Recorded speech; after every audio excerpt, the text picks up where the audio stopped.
ነፃነት ነፃ አይደለም ዋጋ ይከፈልበታል ዋጋ ይከፍሉበታልም ይሄ እንግዲህ የዓለማችንን የትናንትናም የዛሬም ምናልባት የነገም ታሪክን ስናይ ይሄ እውነት መሆኑን የሚያረጋግጡ በርካታ ታሪኮች አሉ ዛሬ በነፃነት የሚኖሩ ሀገራትና ህዝቦች ትናንትና የተከፈለላቸው ዋጋ አለ ይህ ፌብሩዋሪ ወር በታሪክ ይህንን እንድናስታውስ የሚያደርግ ነው ጤና ይስጥልን እንዴት ከረማችሁ እንዴት አረፈዳችሁ የተወደዳችሁ ተመልካቾቻችን ከፋና ቀለማት ጋር ስላላችሁ በጣም እናመሰግናችኋለን አሁን ደግሞ አረፍ ብለን ከሙዚቃ ጋር ከነፃነት ጋር ከማሰብ ጋር ባምሮ ነፃ ከመውጣት ጋር ያሉ ጉዳዮችን እናነሳለን ሙዚቀኛ ቴዎድሮስ አክሊሉ ቤት ነው ያለነው እንዴት የሚያምር ቤት እንደሆነ ልነግራችሁ አልችልም ስለዚህ እዚህ ቤት ውስጥ ደግሞ የሚያምር ሐሳብ እናነሳለን ሄዲ ደህና ነህ እግዚአብሔር ይመስገን ሰላም ነው ሁሉ ሰላም በአብዛኛው ሰላም ጠብቆ መኖር ጥሩ ዋናው እሱ ነው የዛሬ 2 አመት ከባልደረባችን ለምለም ጋር ያደረጋችሁትን ቆይታ ትናንትና ያያየሁት ነበር በጣም ግሩም ቆይታ ነው እና እንዴት በሚወዱ ወዳጆች እንደተከበብክ እያሰብኩ ነው ያየሁት ጓደኞች ስላንተ የሚሰጡት ምስክርነት በጣም የሚገርም ነበር ከሱ ሁሉ በጣም ደግሞ አይምሮዬን የያዘው አፍሪካዊነት ላይና የሬጌ ሙዚቃ ላይ የተለየ ልብ አለው ብለው ይላሉ ምንድነው ለአፍሪካዊነት የተለየ ልብ እንዲኖር ያደረገው ስለጋበዛችሁኝ በጣም አመሰግናለሁ እረኛ ስለመጣን እኛን እንደስ ያለ እግዚአብሔር ይስጥልኝ በጣም ለኔ ቅርብ የሆነ ጉዳይ ነው አዎ ለኔ ቅርብ ነው አሜሪካን ሀገር ሄጄ ኖርኩ እሺ ስንት አመት ከ30 አመት በላይ እሺ እና የ1970 ሄድኩት እሺ በእኛ አቆጣጠር በፈረንጅ 77 በኢትዮጵያ አብዮት ጊዜ ሄድኩት አዎ ቀይ ሽብር ገና የጀመረ ነበር አልጀመረም በደንብ ማለት ነው እኛ ክረምት ነው ሄድነው እሱ ትምህርት ቤት ሲከፈት ነው የጀመረው አሜሪካን ሀገር ሲሄድ ኢትዮጵያዊ ነኝ ኮሩ ኢትዮጵያዊ ነኝ በሱ ነው መንቀሳቀሰው በዘር ቢሰድብኝ እንኳን አይታወቀኝም ማለት ትልቁ ስዕል ኢትዮጵያዊነት ስለነበረ አዎ አይታወቀኝም ማለት የሚለው ሳይገባኝ ቀርቶ ሳይሆን ንቄው ነው ነቅ ያረግን እንተው ነበር ኢትዮጵያዊ መሆን እድል አለው ብዙ ምክንያቱም አንዳንድ ነገሮች ሳናቅድ እንሄድ ነው ይረዳ ወደ ሌላው ዓለም አሜሪካ ብቻ አይደለም አውሮፓም ነው በተለይ ደግሞ አረቦች ጋም ነው ዘረኝነት ማለት ማንም ሰው ዘረኝነት ሊኖረው ይችላል አዎ የኔ የሚፈልገው ጥቁርም ዘረኛ ሊሆን ይችላል ነጭ አልወድም ምናምን ሊል ይችላል ነጭም እንደዛ ሊሆን ይችላል ቻይናም እንደዛ ሊሆን ይችላል አሉ እንደዛ አይነት ሰዎች ሁሉም ዘር ውስጥ ማለት ነው ስለዚህ ጉዳይ ስናነሳ መጀመሪያ እንዲታወቅልኝ የምፈልገው በመጀመሪያ ደረጃ ለኔ ከሁሉ የሚበልጥብኝ ሰውነት እውነት ነው ኦኬ ይሄንንም ያስተማረኝ ኢትዮጵያዊነት ከሁሉ የሚበልጠው ጥቁርነት አይደለም አፍሪካዊነት አይደለም ጭቁንነት አይደለም ሶስተኛ ዓለምነት ሰው በቃ የእግዚአብሔር ፍጡር ሆነ ማለት ነው እሺ ቴዲ የነፃነትን ነገር ካነሳን በመግቢያዬ ለተመልካቾቻችንም ትንሽ ያልኳት ነገር ደጋግሜ ስሰማት መወዳት ስለሆነች ነፃነት ነፃ አይደለም ይላሉ ፍሪደም ኢዝ ናት ፍሪ ለቴዎድሮስ አክሊሉ የነፃነት ትርጉም ምንድነው ለኔ ነፃነት እንግዲህ በሶስት መንገድ ነው የሚገባኝ ማለት ነው እሺ አንደኛ የኔ ግሌ የፍጥረት ነፃነቴ ማለት ነው የግሌ አንድ ሁለተኛ እግዚአብሔር ዓለም ላይ ላለው ሰው ሁሉ ምድር መሬት ሰጥቷል እንግዲህ መጽሐፍ ቅዱስ ውስጥ ከገባ እንደሱ ነው የሚለው ሁሉም የነገድ አባት መሬት የዓለም ክፍል ሰፊናት ዓለም እና በዛ መጽሐፍ ቅዱስ በመጻፍበት ጊዜ እንደውም ግማሹን ገና አልሞላም ነበር ወጫካ በምንድነው የሞላው በእንስሳት በተፈጥሮ እና ሰው ልጅም ከነዚህ አንዱ ነው ከተፈጥሮ አንዱ ነው ከእንስሳት አንዱ ነው ግን ከዛም በላይ ፍጥረቱ የተሰጠው ነፃነት አለ የሰው ልጅ ሲፈጠር የሚሰጠው እሷ መጀመሪያዋ ደረጃ እሷ ናት ውስጣችን ያለችው አሁን ለቡዲዝም ምናምንስ ቢገባ እንደዛ አይነት ውስጥ ነው ያሉት ያንን ነፃነት ነው እነሱ የሚመራመሩት ማለት አንድ ሰው ብቻውን ሉዓላዊ ነው ይሄ ነፃነት እንግዲህ ከቤተሰብም በላይ ናት ከሀገርም በላይ ናት፣ ከመንደር በላይ ናት፣ ከአካባቢያችን በላይ ናት። ሰው ስንባል ውስጣችን አብሮን የሚፈጠር ነፃነት አለ። ስለዚህ አሁን እንግዲህ አንድ ሰው ብቻውን አይኖርም። ወንድም አለው፣ እህት አለው፣ አባት አለው፣ እናት አለው፣ ጎረቤት አለው። ስለዚህ አብረው ይኖራሉ። እነዚህ ይሄ ማህበራዊ ጀመረ ማለት ነው። ማህበራዊ ህይወት ማህበራዊ ህይወት ሲጀምር ሁላችንም ከነፃነታችን የሆነች ክፍል መስጠት አለብን። የሆነች ክፍል መልቀቅ አለብን ማለት ነው። እንዳለ ይዤ ከሰው ጋር እኖራለሁ አይባልም። እንደዛ የሚል ማመሰለሽ የስድስት ወር ህፃን ነው። የስድስት ወር ህፃን ሙሉ ነፃነት ነው ያለው። ሲርበው ራበው ነው ይጮሃል። እዛ ስብሰባ ይኑር እዚህ መንግስት እየተለወጠ ይሁን ግድ የለውም። ርቦኛል ቴክ ኬር ኦፍ ሚ ነው በቃ። ዋይ ወተቴን አምጡ። እና ይሄ ትክክለኛው የሰው ልጅ ነፃነት ነው ማለት ነው። ስለዚህ ማህበራዊ ኑሮ ስንገባ ከዚህ እየተውነው እየተሸረፈ ይሄዳል። ይሄ ሁለተኛው ነፃነት እና ይሄ ሁለተኛው ነፃነት ምንድነው? ይሄንን ግሩፕ አብሮ በሰላም ለማኖር ምንድነው ሁላችንም ከዛኛው ነፃነት ጊቭ አፕ ማድረግ ያለብን መተው ያለብን። ይሄ ነው ትልቁ ጥያቄ። በጣም አሜማውም እሱ ነው። ምክንያቱም በቃ ታማለቻችን ነፃነት መነጠቅ እና አንዳንድ ሰው ሙሉ ለሙሉ ይነጠቃል በቤተሰቡ። እኔ እንደድል ሆኖ በአስተዳደጌ ነፃነቴን ብዙ አልተጋፉትም ማለት ተፈቅዶልኛል። መታደል ነው። እነሱ እንደዛ አላደጉም። ለእኛ ግን ፈቀዱልን። በጣም ትልቅ እድል ነው። እና የሆነ ትውልድ አለ ማለት ነው በእኛ ወላጆች እና ከዛ በኋላ ከመጡት ልጆቻችን ስናሳድግ የሆነ የበፊቱ ነፃነታቸውን አንጋፋ ልፍቀድለት እንደኛ አያድጉም ብሎ የሚል እንደዛ ነው። ይለምልም እስቲ ምን የት ይደርሳል? እስቲ ይሄ ሰውዬ ሙዚቃ ከህፃንነቱ ጀምሮ ይዘፍናል። አንተ ሐኪም ነው መሆን ያለብህ ብለን መጨቅጨቅ ማለት የዚህ ሰውዬ ተፈጥሯዊ ነፃነት ጋር መጋፋት። ለአንተ እንደዛ ሆኖልሃል? እኔ በነፃነት ነው ያደግኩት። ዶክተር አክሊሉ አይ በቃ ቴዎድሮስ ሙዚቃ የሚወድ ሰው ነው እንተወው ብለዋል። በነፃነት ነው ያደግኩት። እናቴ ያለችኝ ነገር ቢኖር እንግዲህ ሙዚቃ ውስጥ ከገባህ አይቀር በደንብ ግባበትና የፈረንጆቹ ሙዚቃ አጥንተህ በዛ ደረጃ ተንቀሳቀስ፣ አሳውቅ አገርህን በፈረንጆቹ መንገድ ነገር ነው ያለች። እሱን ነገር ደግሞ እንያዝና ሙዚቃና የነፃነት ጉዳይን ስናነሳ አንድ በጣም የሚገርም ገለጻ አለ አይደለም? ኢማንስፔት ዩርሰልፍ ፍሮም ሜንታል ስሌቨሪ እያለ ይቀጥላል። ሰው ለካ በስጋ ብቻ አይደለም ነፃ መውጣት ያለበት በአእምሮም ነው አይደለም? ስለ አእምሮ ነፃነት ደግሞ እናውራ እስኪ። አእምሮ ነፃነት ማለት ዛሬ 1972 እሺ ኢትዮጵያ ምግብ ቤቶች መከፈት ጀመሩ ዋሽንግተን። እሺ ስለ ሜንታል ስሌቨሪ ነው ማውራት። እሺ ለምታውቁት አሜሪካ ሀገር በእጅ መብላት ነውር ነው። በጠቅላላ ነጭ ሀገር ነጭ ዓለም ውስጥ በእጅ መብላት ነውር ነው ማለት የስልጣኔ አንዱ ምልክት ሰው ከእጅ ወጥቶ ወደ ሹካ ወደ ቾፕስቲክ ምናምን የገባበት እንደ ስልጣኔ ነው የሚያዩት ማለት ነው።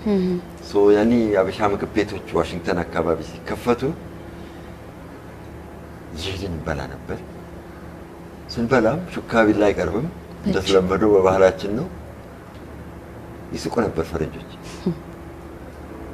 አሜን ባህል እስቲ ምን አይነት ነገር ነው ብሎ ይመጣሉ። ግን ሲያዩን በእጃችን ስንገባበት ሲያዩ በደንብ በቃ ፕሪሚቲቭ ብሎ የሚስሉትን ስዕል ነው የሚያመጣው። ይሄ ኋላ ቀሩ ሲመጣው የሚያስብለው። አሁን እንግዲህ ሜንታል ስሌቨሪ ላመጣልሽ። ሜንታል ስሌቨሪ ያለበት ሰው ፈርቶ ይተዋል። ፈርቶ ይተዋል። በቃ ላይክ በሹካ ነው የሚበላው፣ ላይክ እንዳይሳቅበት ማለት ነው። ማለት የሆነ አለቃ ለራሱ ፈጥሮ ተቀብሏል ማለት ነው።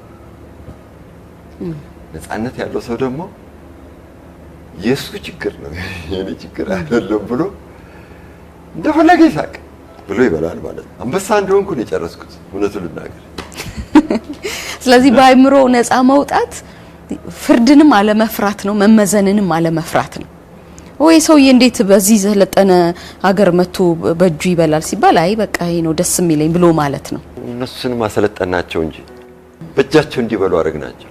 ከዛ በኋላ መመራመር ጀመሩ። በእጅ መብላት እኮ የሆነ ታክታይል ሴንሹዋሊቲ ምናምን የሚል ነገር ፈጠሩ። በቃ እነሱ ያወጡታል ቃሉ አላቸው።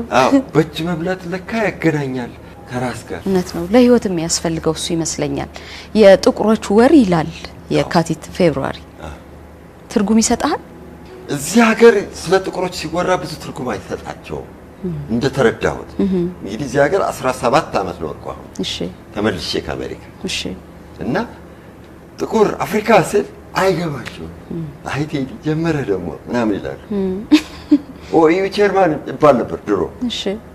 እኔ ይሄ ስሜት ሃይ ስኩል ስመጣ ሁሉ ነበር። ከየት ነው ያገኘኸው? አባቴ ዶክተር አክሊሉ ደጋግመው እንዲህ ያሉ ነገሮችን ቤተሰብ መሀል ያደርጉ ነበር።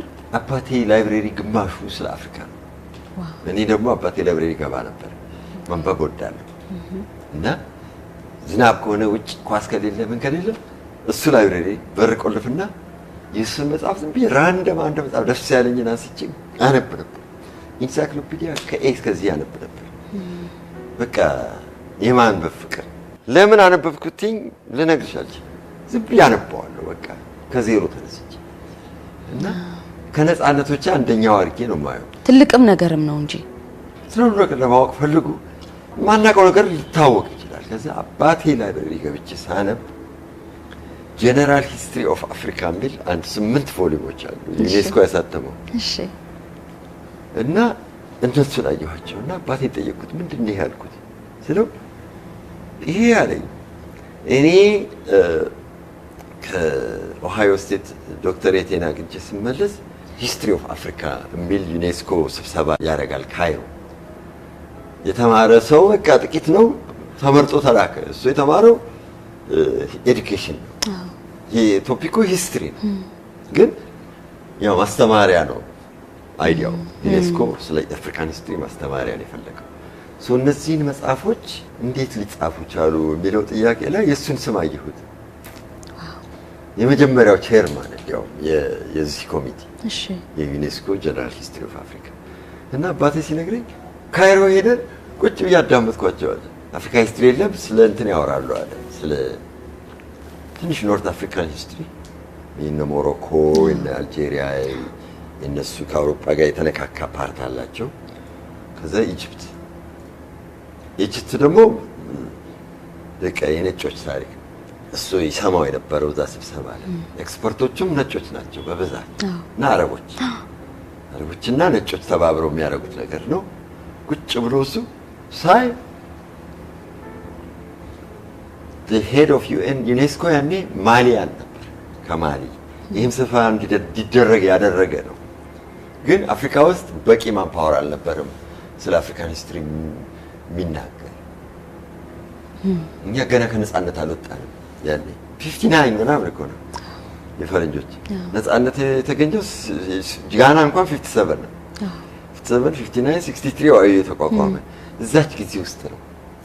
እና እሱ ከውጭ ሀገር ተመልሶ ካይሮ ልከውት ልጅ ነው ስብሰባ ላይ ቁጭ ብሎ አለ ፎቶግራፍ ሙሉ ስብሰባ ተካሂዶ ጨረሰ። ሊያልቅ ሆነ። እጄን አወጣሁና አለ where is Africa አልኩ አለ።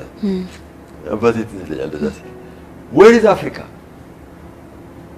you say history of Africa where is Africa ስል የዩኔስኮ ቸርማን ለካ ውስጣቸው ያለው ነገር ቀለብ አድርገው በል ይሄን ኢሹ አንተ ቼር አድርገህ ኮሚቴ ፈጥራችሁ ጀነራል ሂስትሪ ኦፍ አፍሪካ ሚጽፍ ግሩፕ እዛው ፈጠረ እና ለዛ ነው አባቴን በውጆ። በጣም የሚገርምም ነገር እኮ ነው እንዲሁ ስታስበው። ወደ ሙዚቃ እንምጣና አይ ቆል ጨርስልሽ። በጣም ጥሩ ገና ምኑ ተያሰበል ጨርስልሽ እና ይሄ አፍሪካን ሂስትሪ እንትን I went through it ደነገጡ። ስማር ግን በጣም የሚከብደኝ ታሪክ ነበረ። እኔ ታሪክ ነው የተማርኩት።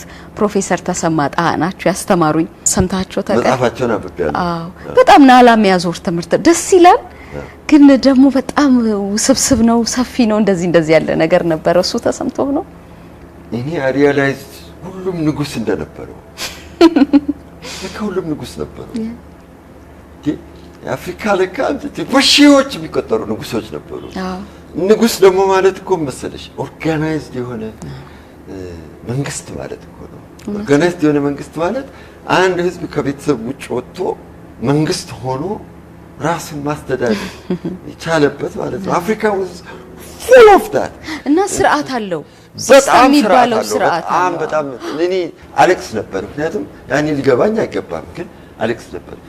ሴንት ጆሴፍ ሆኜ ደግሞ ቲቸር ኃይለ ሥላሴ የሚባሉ አስተማሪ ነበሩ። ሰባተኛ ክፍል ስለነ ማንሳ ሙንሳ ያስተማሩን፣ ስለ ማሊ፣ ስለ ሶንጋይ እና ቲምቡክቱን እንደዘንድ በቃ በፋሽን ነበር የሚያስተምሩን። ቲቸር ኃይለ ሥላሴ ይባላሉ። የሴንት ጆሴፍ ልጆች ያውቋቸዋል። አፍሪካን ሂስትሪ ኢንትረስት አደረብኝ ማለት ነው። ስለ ራሳችን ነው። እውነት ነው። ስለ ራሳችንም ኢንትረስት አለን። ኢትዮጵያን በጣም አነባለሁ። የተክለ ጻድቅ መክሪያ መጽሐፎች መማሪያችን ነበሩ። ሴንት ጆሴፍ ያኔ በትምህርት ሚኒስቴር ከሪኩለም ነበር የሚካሄደው። ግጥሞች አሉ እስካሁን ማስታወሳቸው ማለት ነው። በዛ ጊዜ ሞጣ ቀራኒዮ ምነው አይታረስ ምናምን እነሱን ሁሉ አስታውሳለሁ ማለት ሂስትሪ እንደዛ ነው መማር ያለብን። በቋንቋችን የራሳችን ታሪክ ሆኖ ማለት ነው። እና አፍሪካን ሂስትሪ ልዩ ስሜት ነበር ከልጅነት የጀመረ በጣም። እና አሜሪካ ስመጣ ሃይ ስኩል ምንም አልነበረም። በግድ የአፍሪካን ሂስትሪ እንዲኖር አስደርገን ኢንዲፔንደንት ስተዲ አስደርገን አፍሪካ ስተዲ እንማር ነበር።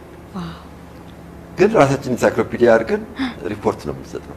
ራሳችን ያስተማረው ግን ስለ አፍሪካ ማወቅ የሆነ የተጓደለ ነገር እንዳለ ገባኝ። አሜሪካ ስገባ ኢትዮጵያ ያልገባኝ ነገር ገባኝ። የተጓደለ በፍጹም የለንም እዛ ውስጥ። ስለ አሜሪካን ሂስትሪ ስንሰማ ከስሌቨሪ ነው የሚጀምረው እና ኩሩ ለሆነ ማንም ሰው ይጨፋል። የራስን ታሪክ ከሆነ መጥፎ ቦታ መጀመር እውነት ነው።